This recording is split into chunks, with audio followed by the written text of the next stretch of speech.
everybody up. Let's go. David. I'm ready to play today. Come in home. I'm ready to play today. Look at me. I can win. All right. Come on, be seated. Let's go. Sit at a different table today. Make sure you're at a different table. Good morning.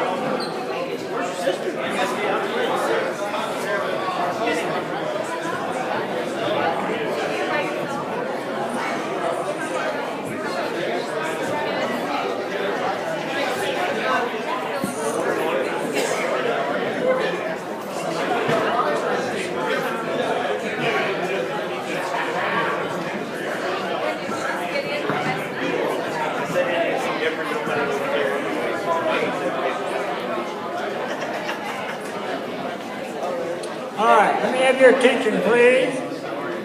Ralph, we're having trouble with these people being friendly. You've got to do something about it. They're not friendly.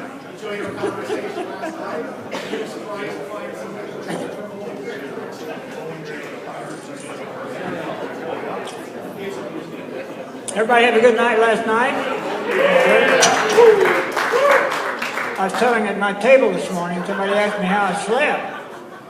I said, really good till about 3:30 this morning. Woke up hearing this female voice moaning, groaning, scratching on my door. So I got up and let her out.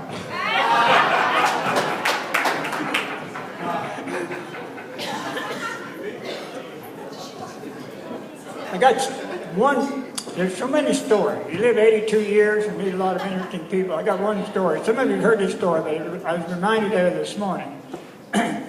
I gave a Vistage presentation in Greenville, South Carolina. Who's been to Greenville? Semi-famous city, really. And there was a young man in there who had a landscaping business. And he said he wanted to get together later, so we got together. And he became a coaching client. And so in the meantime, I'd read a book, and the authors had written it for Jack Welch and GE. And he had since passed away. I always wanted to meet him, the Whole Grain Business book. And his daughter, Ann, lived on a lake near Spartanburg, but she was in a Vistage group in Atlanta, so I wanted to meet her. So I reached out to her, and I said, I'd love to meet you. She said, fine, let's get together. And I said, where you live? She said, on a lake outside of Spartanburg, South Carolina. I said, well, great. So we scheduled a time to meet. So I called my new friend, who will remain anonymous, in Spartanburg, and I said, I'm going to have dinner with this lady, and I told her the whole story about her and her dad. They had offices in 5 countries. And he said, well, where are you going to meet? And I said, well, we haven't decided yet. He said, why don't we just meet at my lake house? I'm thinking, this lady's really famous. She's bringing her husband, Marie, my daughter, her husband, Joe, our granddaughter's going to be there, Betty. I'm thinking that little A-frame cabin, I got to be careful. So I said, I'm kind of, dancing around. And he said, if you want to spend the night, that'd be fine. I said, well, there's how many of us here on? He said, well, there's 11 bedrooms in our lake cabin. So I'm still not getting the whole picture. So I said, Dale, you've met who I'm talking about. So I said, and he said, we'll have dinner. I said, well, if we're going to have dinner, I'll pay for it. Let's have it catered. There was a pause. He said, Tom, we have people. 5 people served us. So I get there, and it's a 100-year-old, kind of like the house you had in Blytheville that you grew up in. Correct. And so we're standing up on this bluff overlooking this lake.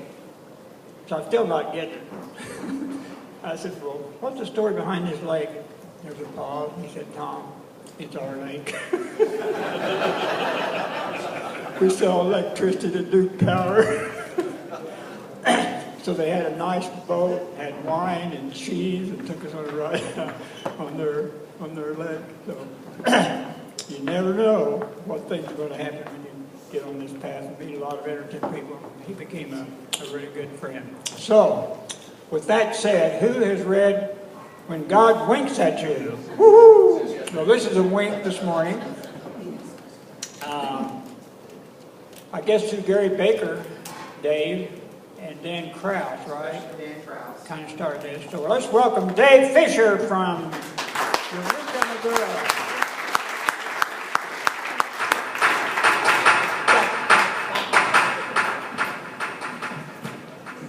70% of the men in America, at least the ones I've met, married up. Okay, he married up. And he'd readily admit that. So, how did we meet, Dave? Well, I have had Dan Krause as a friend for a long time because he used to run the Anheuser-Busch pension plans, and I had a similar job at another company in St. Louis, so we were friends. And when he started working with Gary Baker, he and Gary and Tom were doing a lot of work together, and for a couple of years before I met Tom, I was hearing Dan always talk about this amazing guy with this amazing network, Tom Hill. And then I was looking for some new opportunities, and I run into Dan, Gary, and Tom sitting in Caldy's in Chesterfield in the Valley. And I said, it's my time to introduce myself to Tom. And that was 3 years and a couple months ago, and I've been working with Tom ever since. So I got invited to speak to a convene group in Fort Worth. How many of you here have met Joey Goss? Joey he loves the summit. He comes to go to the summit, but he's in a fishing tournament off the coast of Puerto Vallarta, and he caught a 550-pound fish yesterday. The day before that, 350 pounds. Last year, he won this fishing contest and won a car. As soon as the fishing tournament was over, he auctioned off the car and gave the money to a charity, to an orphanage charity. He's that kind of guy. So I'm speaking to this fishing group, or convene group in Fort Worth, and this guy came in late, and he comes right by me. I'm already talking, and he sits down. Well, his name card was facing him. About 5 minutes, he turned it so I could see who he was. And so that was my first experience with convene. Became really, really impressed with it. And so this character became a convene chair, came back from one of the convene meetings. You can tell more detail later. Yeah. And said, you got to read this book. You got to read this book. It's called Secrets of the Father. And so you got me a copy. I did. It's a page turner, absolute page turner. It's an amazing story. You'll hear all that story too. So we're blessed to have Dave Fisher as a convene chair, to be in this incredible network. You brought the head of convene to St. Louis, Greg Lees. We're making some progress with my convene efforts in St. Louis. In fact, that's why the person I'm going to interview is in town. We said, oh, we're going to St. Louis to help me with some convene meetings, and then we're going to drive to Memphis. And so that's why Paul is with us today. So God's winking. God is winking all the time, and we're fired up to be here. Ball's in your court. All right. Paul, you want to come on up? Paul Aubin. Paul Aubin. Woo-hoo!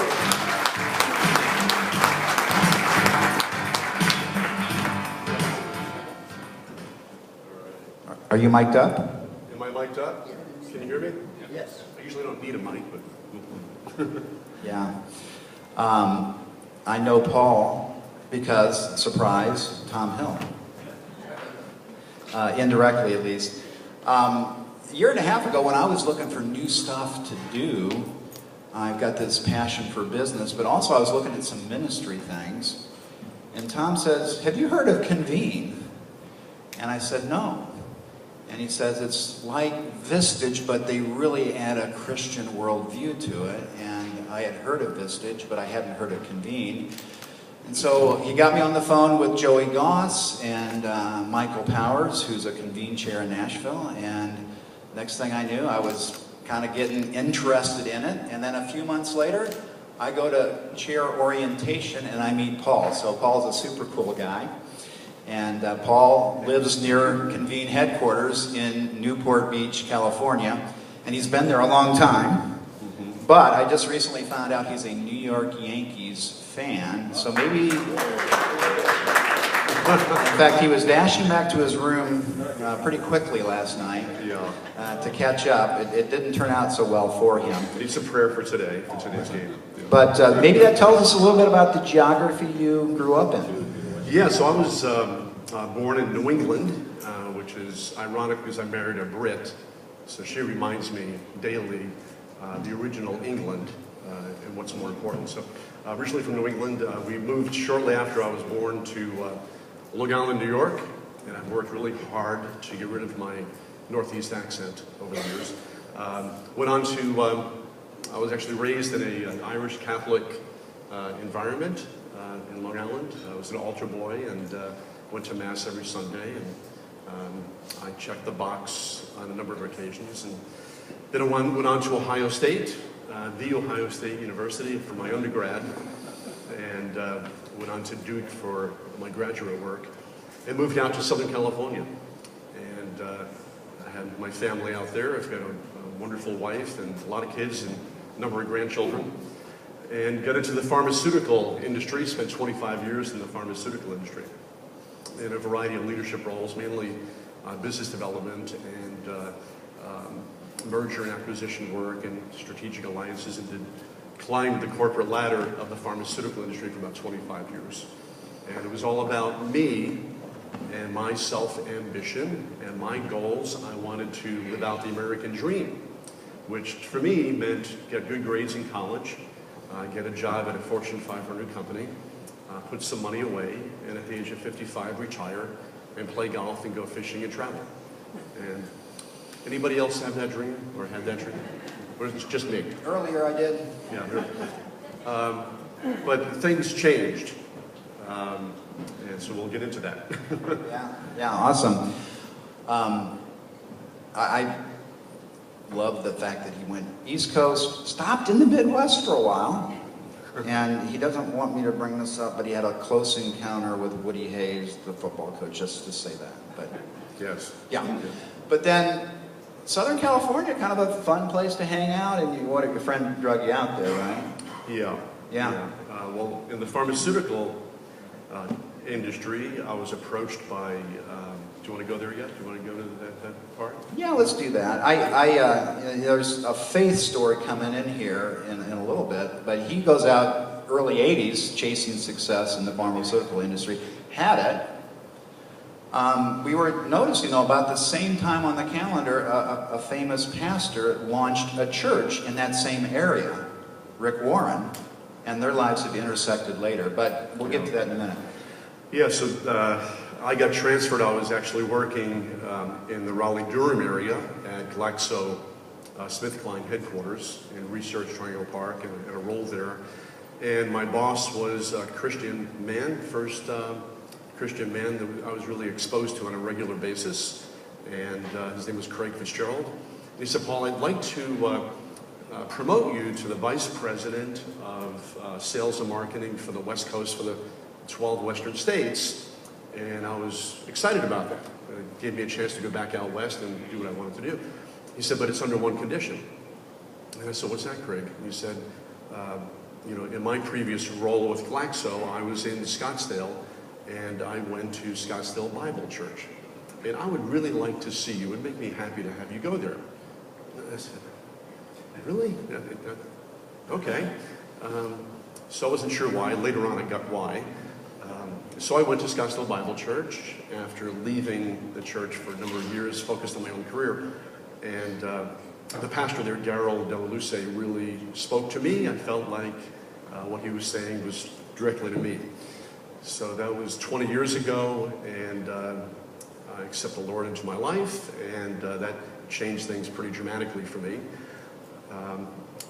A few years later, I had the opportunity to work for Allergan Pharmaceuticals, heading up the Botox marketing team.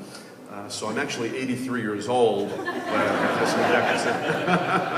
Had my injections this morning. No. So when I moved back to Southern California, I asked my neighbor if there was a church nearby that I could go to. And I just got done reading this book, The Purpose-Driven Life. I was really enamored by all of that. The first line said, it's not about you, which really connected with me. And I went to my neighbor and said, do you know of a church I can go to? He said, well, why don't you come to my backyard and take a look over the fence? And there was this huge campus. And I said, what's that? He said, well, that's Saddleback Church. That's required. I said, you've got to be kidding me. So I ended up going to Saddleback, and a gentleman tapped me on the shoulder when I was in the bleachers and said, I'd like to invite you to men's ministry meetings on Thursday mornings with Kenny Luck. And long story short, I got engaged with men's ministry and started going through a slow transformation of going from a man of culture to a man of God, and putting on a very different set of lenses as opposed to, you know, everything about me. But then Kenny, go ahead. Well, at our table yesterday, you shared the God wink encounter with Rick Warren, so I don't know if that's next. Yeah, that's next. Okay. Thank you. You're a good actor. So then I'm at a men's ministry event with Saddleback Church, and at that time I'm on the core leadership team with them and really engaged in everything and teaching Bible studies and stuff. And he said, Paul, I'd like you to meet Rick Warren. He's coming in to be a guest speaker today. And I'd really like him to know. I've been telling him about you and your background. And I said, wow, really? Okay. So Rick shows up and he says, Paul, heard all about you. Why don't you walk me to my room? We'll have a chance to talk. Meanwhile, he's at this time surrounded by some security detail people because he was at that time, he was pretty well known, still is. He says, Paul, tell me about yourself. And I proceeded to do what I kind of stuck my foot in it and gave him kind of my resume. You know, I'm a really successful guy, Rick. You know, I'm the vice president of a pharmaceutical company, and I do all these wonderful things, you know. And he said, Paul, you know, God is speaking to me right now, and he wants me to share with you that he's so proud of what you've accomplished, that you've actually been successful. And I said, thank you. And he said, I knew the other foot was coming. He said, you know, you've checked that box. And now he wants you to be significant. He wants you to take the spotlight off of yourself and put it on others and use your gifts to live out the plan he has for you, which is to inspire leaders to move like you have from men of culture to men of God, because a godly man is transformational. He transforms a family and a marriage and a community, and one transformed man makes a huge difference. It's the best ROI that we have, and we see you doing that. And so that was kind of a velvet hammer from Rick Warren, and when he speaks, at least for me, I listened. And so that changed my life, and I had a very different focus on what he wanted me to do. So went on to be men's ministry pastor, went to seminary, became men's pastor at Saddleback and Mariners Church, and eventually executive pastor, and left the pharmaceutical industry and focused on. So you've been out of the pharmaceutical industry since 2009, right? Yeah. Okay. Yeah. And then we're doing ministry for several years, and then you found Convene. Yes. And maybe yes. a different way than I did. I did. My son-in-law was with Convene. He owns an ad company, very proud of him. He was with Convene for about 5 years, and he went to his Convene forum meeting, and he felt that the gentleman up front was very similar to me, had a background in business and ministry, and he got to thinking, wow, my father-in-law could do this. So he mentioned it to me, and here I am. So I started a group in Newport Beach, California. I'm blessed to be surrounded by 16 very significant CEOs that they allow me to lead them. Probably successful too, but...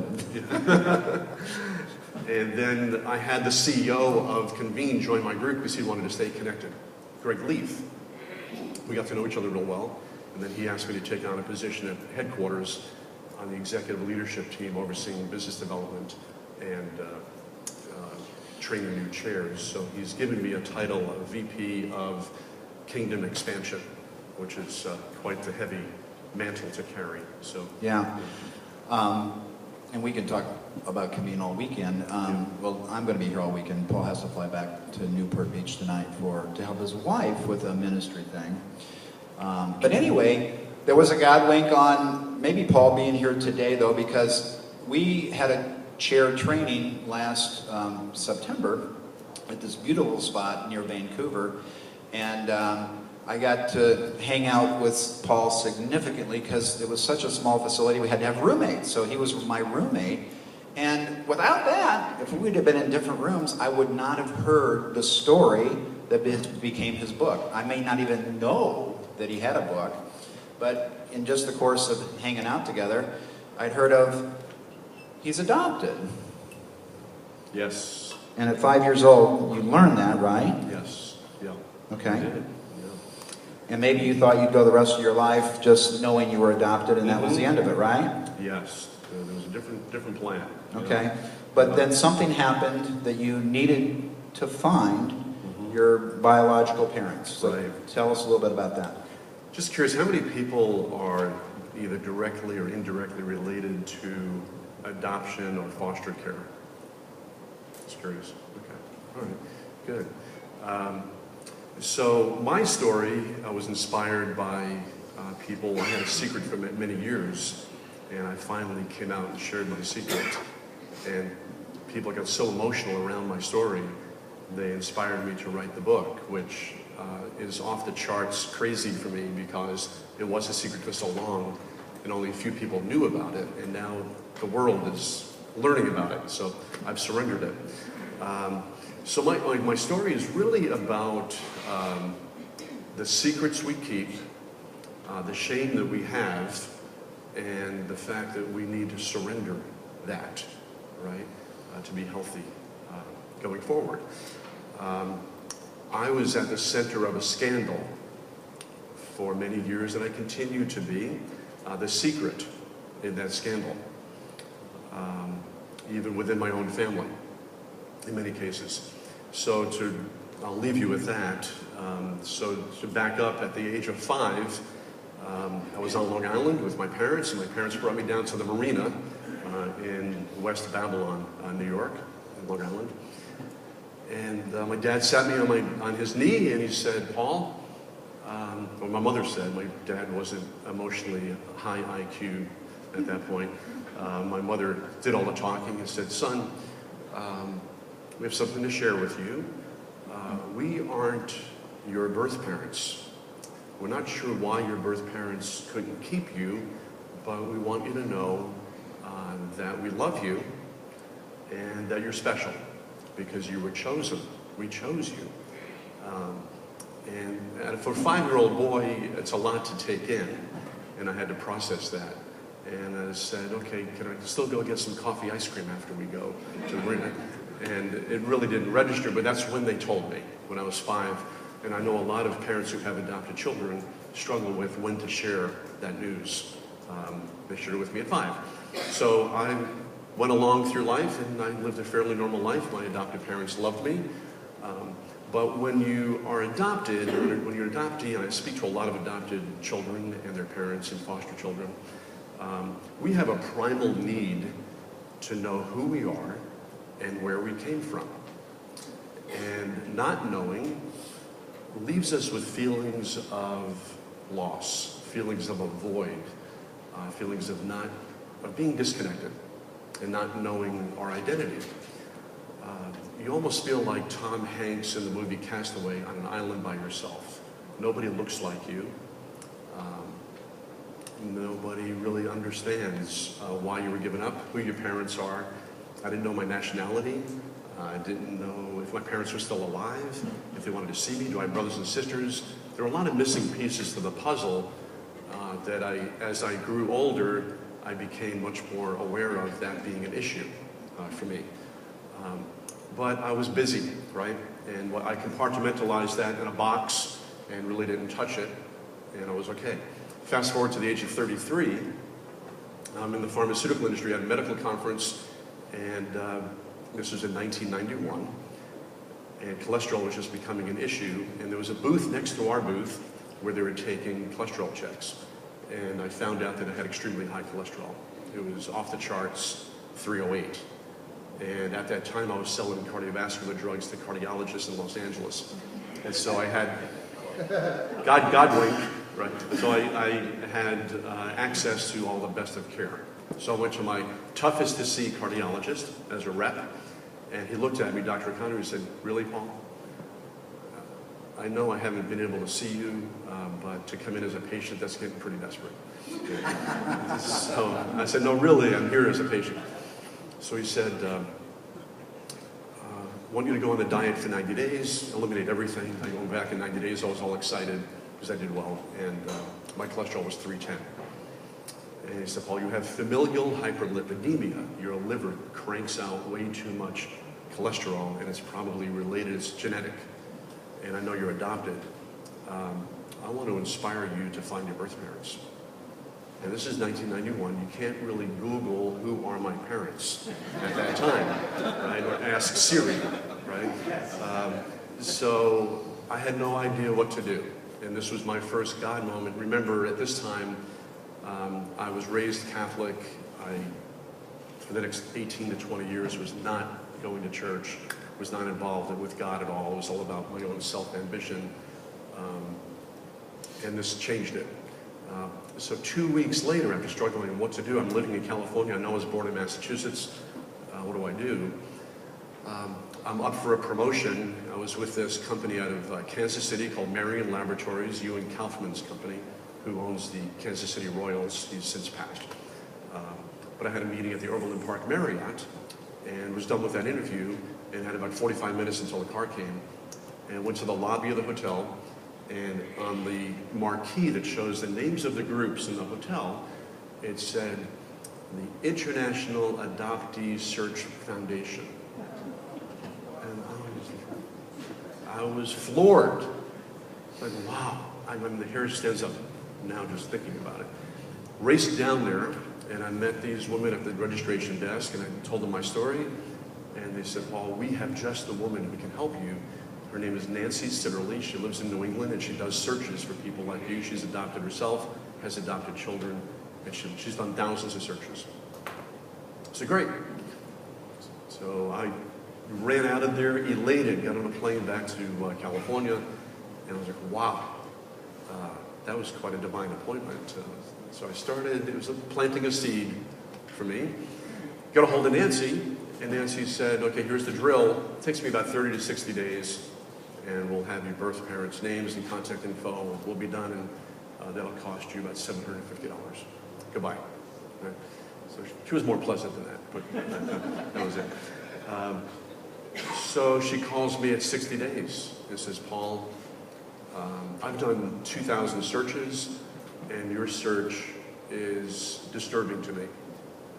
The people I normally get answers from aren't talking. The files are empty. It's almost like you don't exist, and I'm troubled. I don't know where to go from here. There's a cover-up. There's something going on here. Not sure who your parents are, but they have covered their tracks." So it's like, wow, that's all I needed, you know. So fast forward almost another year, and I'm on pins and needles trying to figure out what's going on, and she finally finds somebody at the State Department in Massachusetts she has a connection with, who has access to the computer to look at records. And so she looked up what babies were born October 14th, 1958. Now you know my age. And up came this name, and it was the only baby that was given up for adoption.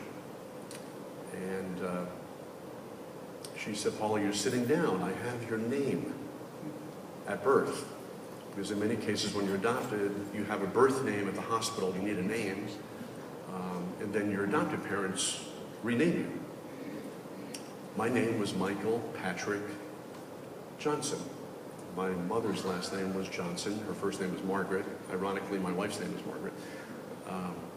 And that was quite a... To go for 33 to 35 years knowing your name is Paul, then all of a sudden finding out Michael Patrick, was kind of bizarre. So that was good information to get, and she said, "Well, let's pursue your mother, because what's really odd is your adopted father's name is listed under your birth father's name. Is it possible that your adopted dad is your birth dad?" And I said, no way. Aubin is French-Canadian, and he's 5'8", kind of dark-skinned. We don't have a lot in common. He's left-brained, I'm right-brained. No way. She goes, well, someone knew that they were giving you to the Aubins, and they were covering up for the dad. Your dad is the cover-up. His identity is the cover-up. I said, okay. So she said, let's pursue your mom first, and maybe she can lead us to your dad. So she said, I want you to call your mother. I have her phone number. She still lives in Worcester, Massachusetts. As they say back there, Worcester. And can you imagine preparing for that call? I was 35 and calling my mother for the first time. I get very emotional now thinking about it. But I treated it like a sales call. I put on my sales hat and I prepared for that call. I reviewed the objections, right? The possible objections, right? The rejections. How was I going to frame it? How was I going to serve it up? And really, I took myself out of it. So I called her. And a young woman answered the phone, and clearly wasn't a woman of the age I was thinking. And I panicked. That was my half-sister. Never thought about that. And I hung up. I said, I don't know what to do. So I got myself together 3 days later, and the same young woman answered the phone. I said, hello. I said, hi, this is an old family friend, and I'd like to speak to your mother. And she said, well, who is it? And I said, well, my name is Paul. I'm calling long distance from California, but I'd just like to speak to your mom, if that's okay. And she called her mom over, and she said, hello. And I said, hi, my name is Paul Aubin, and you don't know me, but I'm doing some research on my family tree. I live in California now, and I think we might be related somehow. So it kind of softened the blow and said, say, hi, Mom. You know? And that's one thing that I learned through this, is that you really do need to be sensitive to others when you're searching for your family, because they may not want to see you and they may have secrets. She clearly had a secret. So she goes, oh, really? How is that? And I said, well, does October 14th, 1958 mean anything to you? Long pause. And she said, no, it really doesn't. I said, well, I'm sorry, I must have the wrong number, the wrong woman, I really apologize. Well, then she went on for 45 minutes to ask me everything about me. And she said, you know, just out of curiosity, where do you live? And I told her. She goes, do you have a family? Did you go to school? Where were you raised? She wanted to know everything about me. So I knew. Was she getting emotional? Yes. Yeah, she was. She was pausing a lot. I was just letting her go. So then I said, well, she said, you know, you seem like a nice young man. I'd like to help you. And I know why you called. I said to her, is your last name Johnson? Your maiden name? She goes, no, don't know that name. I said, well, I must have the wrong person. And she said, yeah, you might have the wrong person. But she goes, you know, I know why you called me. This was 45 minutes later. I'm sorry, I'm getting mixed up here. But in the beginning, I asked her about her name, and she said, no, her name wasn't Johnson. Later on, I said, she said to me, I know why you called me, because there's two other Margaret Johnsons in Worcester. And 45 minutes ago, she said her name wasn't Johnson. So she kind of slipped up there. And I said, well, you know, I'm coming to Worcester next week, ironically enough, on business. I came up with a trip to go to Worcester. And she goes, you know, I'd like to help you. I'll speak to the other two Margaret Johnsons and see if I can find out anything from them. So I was all excited. I got off the phone and I clearly spoke to my mother, even though she didn't admit it. And I flew to Massachusetts. I couldn't wait to see her. I drove by her house, and for me that was a big deal. Called her the next morning and I said, I'm ready to meet. And she said, Paul, I've really thought about this, and you have no idea what you're getting into. A lot of people can be hurt. There's a story behind this, and I'm not comfortable sharing anything with you. and sorry. And so here I am, flew cross country, and I was deflated. So to go back again to the beginning, when I was born, the Aubins couldn't have children, and they went to their best friend, Chris.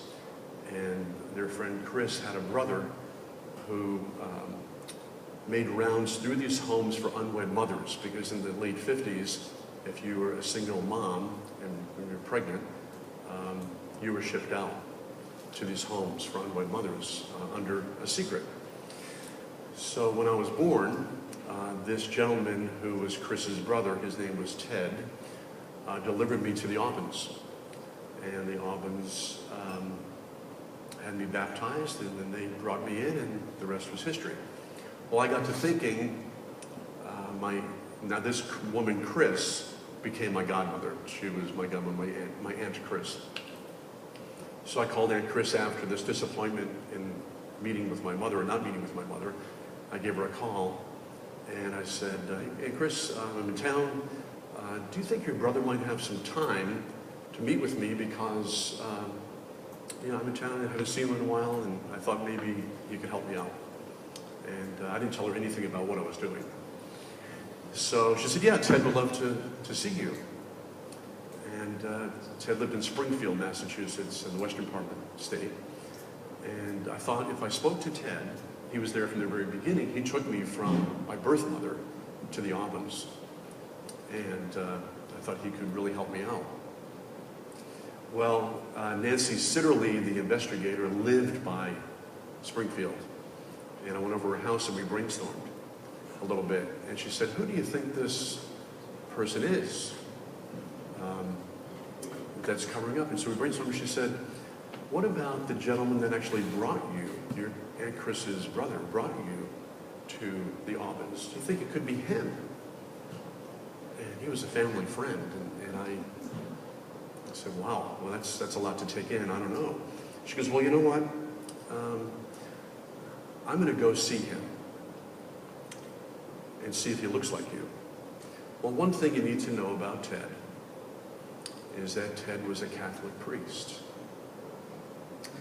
And he made rounds through the homes for unwed mothers and prayed for them and helped them. And he was a family friend of the Aubins, went to school with them and knew them.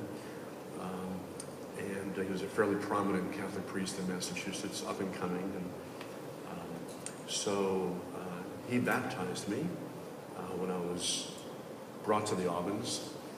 And I received communion from him at church. And so when I called him, he said, Paul, I'd love to see you. Why don't you come by and see me? I'm doing a funeral tomorrow, but why don't we have lunch the following day? Well, since then, he left the priesthood. He was a regular guy at this point, but still very involved in the church. And we went out for lunch. Actually, let me rewind a little bit.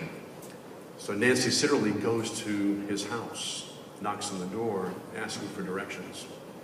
And he looks just like an older Paul Aubin. And she goes, oh my God, that's the cover-up. And so I didn't know what to do. I actually got sick and ended up going to the local clinic. I was in bad shape.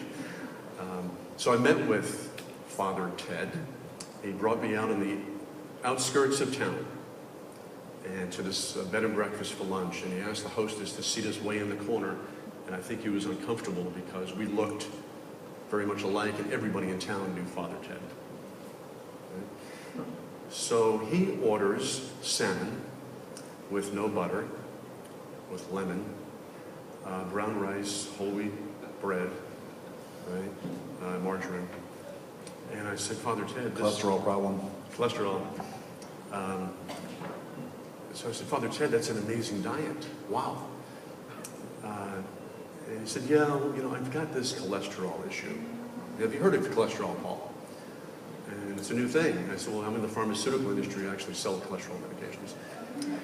And he goes, oh, okay. And I said, well, do you have any heart issues? And he goes, no, I just, my cholesterol was elevated and I'm on cholesterol lowering medication and it's come down. I said, just out of curiosity, what was it before medication? He said, 308. And you could ask the next 100 people what their cholesterol level is. I can tell you it won't be over 300 like that. So I was like, wow. So I'm starting to put it together, and I'm looking across the table. I've got enormous hands. I'm looking at all of his features, and he's got big hands and blue eyes and white hair. I'm adding all this up, and I'm starting to get really nervous. Your hair wasn't white yet, though, was it? Sorry? Your hair wasn't white yet, was it? No, not yet. Not yet. So he said, Paul... Quickly getting that way, though. Yes, very quickly. So, ironically, the age I am now is the age that he was when I met him. He says, Paul, what are you doing in town? And I said, well, I'm here on business. I also wanted to go to the Basketball Hall of Fame in Springfield, but I'm also doing some research on my family tree. Oh, okay, how are you doing that? Why are you doing that? And I said, well, my cholesterol, you're not going to believe this, it's just the same as yours. It's 308. And I could tell... So he hadn't figured it out yet. Yes, he started to figure it out, why I was there. Yeah. And because I ordered salmon with no butter. And But at this lunch, he figured it out. he knew I was there. So he said, well, so how are you planning on finding your parents? And I said, well, I've actually hired a private investigator. Oh, okay. What have you found out? I said, well, I think I found my mom. And I thought maybe you could help me because you were there from the very beginning. Not knowing the very beginning. It was the very beginning. So I didn't mean it that way, but later it registered. Came out wrong. Came out wrong. And I'm a little nervous in this conversation. And he said, so who is it? Who's your birth mom? And I said, well, the name I've come up with is Margaret Johnson. She goes by Peggy Johnson. So I said, can you confirm that? And he said, well, Paul, I've got my vows as a priest with the church, and I really can't reveal any of that. I can't confirm it. I'm sorry. I'd like to help you. I said, well, am I on the right track? And he said, I think you're on the right track. And later on, he said, so how is Peggy doing? And I said, I think she's doing okay. I just have had limited conversations with her. So he kind of confirmed. And then he said, well, Paul, I got to get back, have a nice trip back to California. And I didn't want to push him too much because one thing that Nancy shared with me was, you've had time to prepare for this. You're dropping a bomb, and you need to let them process it, and they'll come back, right? So I left, and I was staying at the Worcester Marriott, and I got to my hotel room, and the red light was blinking. Remember those days before cell phones? Remember? And my message was there, and it was him. And he said, Paul, I got to thinking about this, and if you've got a couple of extra days on your hands, I would love to see you and spend some time with you. And so I called him back, and I said, yeah, absolutely, I'll extend my trip. So I went back to see him the next day, and I was really excited because I thought he would reveal the secret. And he didn't. He just wanted to spend time with me. And that was a day that I'll never forget. We took a drive through the Mohawk Trail of New England, through Vermont, New Hampshire, and he just wanted to get to know me, I got to know him, and I didn't push him. So I left that elated that I spent time with him, knowing that he was probably my dad. And I think he was charged up. He felt good about it. We embraced, we hugged, and then I went back to California. I wrote my Aunt Chris, his sister, my godmother, who really was my Aunt Chris all these years, right? My first blood relative that I knew. I was like, wow. I knew she kind of looked alike, but it was kind of odd to find out later she really was my Aunt Chris. And I assumed that she knew all this. So I wrote her a letter saying, I suspect your brother of being my birth dad for these reasons. And I need to know for medical reasons. She was floored. So she raced down to see her brother and said, Ted, you need to share this with Paul. So 9 months later, I get a voicemail, and it's him, which is, Paul, this isn't the best way to tell this to you, but you deserve to know your Aunt Chris shared with me your letter, and I just want to confirm all of your suspicions that I am your dad. 9 months though. 9 months later. Yeah. Did he ever reveal why it took him 9 months? I know it was hard, but... Well, it was a big secret, right? And what he asked me was to keep this between him and I, because even today, if it was revealed, it would be on the front cover of the Boston Globe, and you know all the issues going on with priests in churches in New England, in Boston area, so for very different reasons. So he wasn't comfortable with that. So we had a nice relationship for about 7 years secretly, where we talked and he poured into me, and it was a great relationship. But he was found out. And that's when he died. Yeah. 7 years. Yeah, he passed away. The church found out about this, and there was a rumor going around because the woman that he was involved with worked at the church as a volunteer, and there were some rumblings, right, back in '58. So he had to go to the bishop, and the bishop said, I'm so disappointed to hear this, Ted. You're going to have to serve your penance out. And he was sent to Vietnam as a chaplain on the front lines of Vietnam. And 60 Minutes did a piece on him. In 1967, for 90 minutes, chaplains on the front line. And then he became this war hero and head chaplain at Arlington National Cemetery. And meanwhile, my mother was sent out as the Scarlet Woman, the church, forgive me if I say church whore. She was to blame for all of this with this wonderful priest, right? She pursued him, and so her life was a life of bitterness and resentment and guilt and everything else. And when I met with her finally, I could see that all over her face. So that one event at the age of 21 defined her forever. And now she's 81 and still hasn't given it up and just has lived a sad life. So, yeah. So, Wow. yeah. And your half siblings still do not know? Some of them do. Okay. Yeah. So, here's a great part of the story. I wanted to, just a couple of, how much time do we have? Okay. Am I over? No, wait. Okay. We'll be wrapping here. A couple of tips of the waves, as we say in California, the highlights. I wanted to know the medical history. I went to my hospital where I was born, and to get the medical records that confirmed who my parents were. And they had me go down to medical records, down this creaky stairway to medical records. There was a woman who was there forever with blue hair. She's probably 85 years old.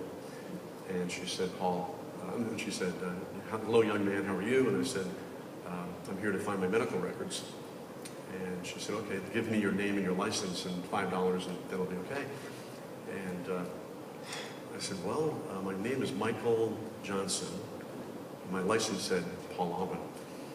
And she goes, okay, well, here's the medical records. It's a very thin file. Let me copy that for you. And I couldn't wait to get my hands on that because it confirmed everything. And so she gave me a copy of the records. I gave her $5, and I was trying to distract her from the whole license thing, saying how wonderful her dress looked and everything, and trying to charm her a little bit. She had nothing to do with it, and she said, well, let me see your license. So I gave it to her, and she said, well, that's strange. You're not Michael Johnson. And I said, well, that was my birth name, but my adopted name is Paul Aubin. I was given up for adoption. And she said, oh, no, you can't have these. I'll get in a lot of trouble. And I said, well, man, with all due respect, this is me, and this unlocks the key to everything that I need to know for health reasons. And I hope you can respect this, but I can't give that back to you. And I ran. I ran out the door. I felt so the woman probably had a heart attack. And she got on the phone, and I ran up this spiral staircase, and the Keystone cops were there, security guards, you know, and I ran out the front door, got in my rental car, and took off. But it was kind of a funny part of the story, you know. So, but yeah, so that's the secret that I had, and now it continues to be a secret because my mother hasn't shared with her two daughters. My father ended up leaving the priesthood after being a chaplain at Arlington National Cemetery. They got married and had 3 children. And I met them at his funeral at Arlington National Cemetery. They didn't know who I was. I was just there respecting my godmother. And I got to meet them, which was really crazy. So, Well, yeah. we probably need to wrap. Yeah. Awesome story. I was mesmerized when he was telling me this in our room, and now it sounds like there's maybe even a movie possibly in the footing, and Tom has got some connections there, so who knows if that'll bear fruit, but it looks like the movie's at least going down the tracks a little bit. Yeah, the executive producer of A Case for Christ, Brian Bird, has become a friend, and he wants to turn this story into a movie to really point out secrets, shame, and surrender, that God wants us to reveal our secrets and shame, give them up to Him, have trust and faith in Him, and then for us, we become free, right, from all of that. We lose the bitterness and resentment, and we become much more joyful giving that up. And for me, it's very therapeutic doing things like this, because I know all of us have a story, and all of us have secrets and shame. I can tell you. Yeah, so that he wants to turn that into a movie, and the book's actually going through a rewrite with a new author at a new publishing house, author by the name of Paul Pastor, which is strange because I've been referred to as Pastor Paul. And he wrote a book called A Life After Heaven, and so he's now he's rewriting my book for the movie screenplay. So I'm hoping it does things. Yeah. Well, we all have different stories. He's got a super cool one. Mine's not quite that cool, but I'm really privileged to be working with Paul right now, so we're having some fun. Yeah. And I think we need to give it back to Tom. Yes, I'm sorry I went a little over. Amazing, unbelievable. Let's hear it. Woo!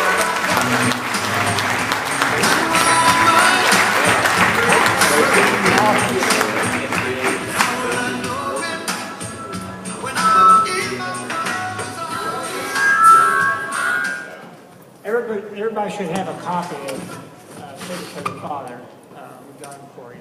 So you got to read the whole book. That's why you know now why I call it a page turner. Kind of story you can't make up. All right. Thank you, Paul. Thank you. And Dave for making the connection and referring the book to me. You actually saw the book on a table in your room, if I remember, Dave, when you started all this. So, all right, with that said, Steve Miller, Raleigh, North Carolina.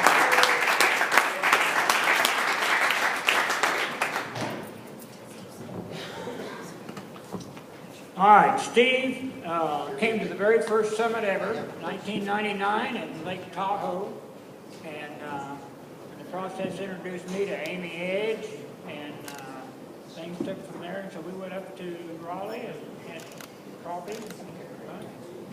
So how did you meet Amy, and what started all this? Well, there's a lady named Angie Oakes that I've known for about 25 years because she used to date my son way back when. And Angie went to work for Amy's company, and she contacted me and was just really praising Amy to the high heavens, and got me a copy of her book. And then she and I and Amy had lunch, met Amy for the first time. That was probably no more than 2.5 months or so ago. And it just occurred to me immediately that her story is so incredible that it just had to be told at some. All right, come on, Amy Edge. Thank you, Steve.